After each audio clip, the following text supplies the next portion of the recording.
If you're concerned about the volume or speed of traffic in your neighborhood and wondering what you can do about it, your first thought may be to try to get a stop or yield sign installed.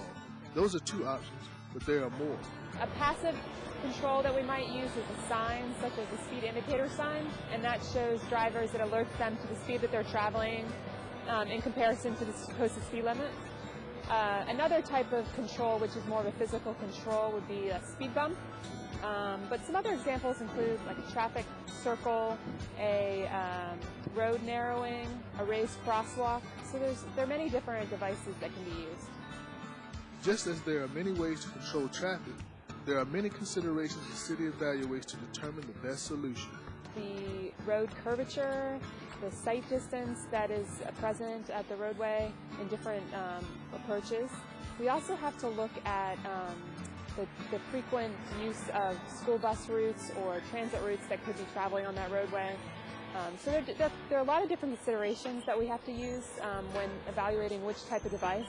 So if you're trying to look at a speeding problem, there might be a more appropriate use such as a speed bump, or if you have a problem with road volume, traffic volume, then a use such as diverting traffic to a different road or a turn restriction would be a more appropriate use. So it just depends on both the problem and also the design of the roadway. So, if you think getting a traffic calming device installed can address your concerns, here's what you need to know to get the process started. Essentially, the first step is just to get a petition to the city that contains at least 50% of the residents on the street signing the petition, or at least 10 households, so whichever's less. As a first step, and once we receive that, then we do a traffic study. And if the speeds and the volumes on the street meet a threshold, then it could be considered for a traffic calming device.